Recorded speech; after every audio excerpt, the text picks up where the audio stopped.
Welcome back to America Decides. A New Jersey Democratic congresswoman charged with assault says the Trump administration is trying to intimidate her. Federal prosecutors allege LaMonica McIver assaulted a federal officer during a protest and inspection, or at least an attempted inspection, of a Newark Immigration Customs and Enforcement facility. Here's the footage. The Department of Homeland Security shows her in the red blazer. And the allegation is she pushed into a ICE or Homeland Security Investigations agent with her elbow. Her elbow. Scott MacFarlane joins me now. Scott, I want to play for you a soundbite from today from the Trump administration border czar, Tom Homan. Let's listen. These are the same people who, for 4 years, are saying President Trump wasn't above the law. Well, either is she. There's a line you can't cross, and I think she crossed it. So this is really not a conversation about who is or isn't above the law. It's about prosecutorial discretion. Is there an offense, and is it a chargeable offense, and must it go forward? Otherwise, justice will not be served. Federal prosecutors appear to look at that elbow and call it assaultive.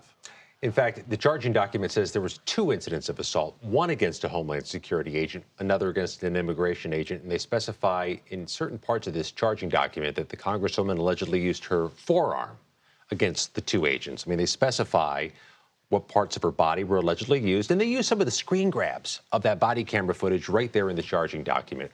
No preliminary hearing on the calendar, no arraignment on the calendar. The case itself's untraditional, but so is the timeline of how this has gone, Major. This was announced in a social media post last night by the acting U.S. attorney in New Jersey, Alina Habba, former personal lawyer to President Trump.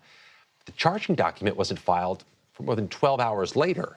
The case wasn't actually unsealed for the public to see, or Ms. McIver or her attorneys to see for 12 hours. That is just not the way the Department of Justice works. Typically, they speak through their filings. They don't preemptively announce cases they haven't filed yet or made public yet. What does that possibly signify?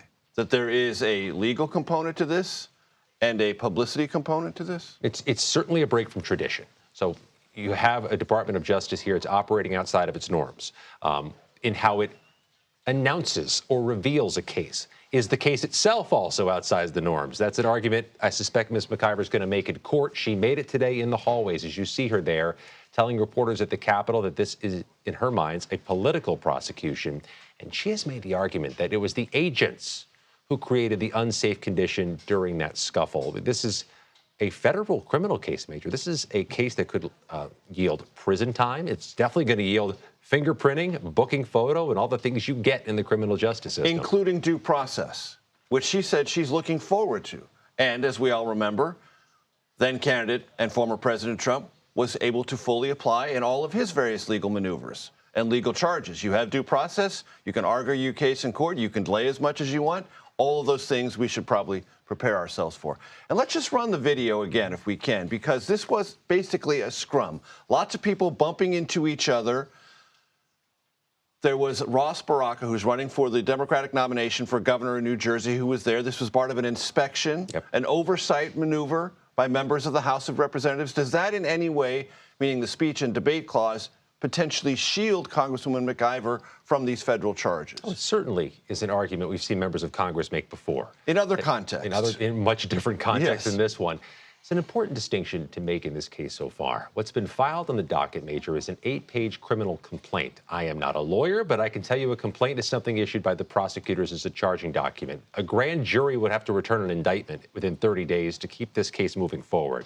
So a grand jury of her peers has not yet weighed in on this case.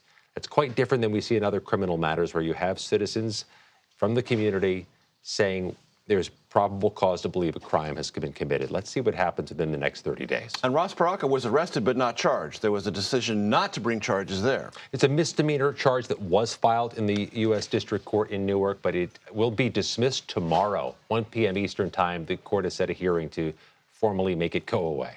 Scott MacFarlane catching us up as ever. Thank you so much, sir.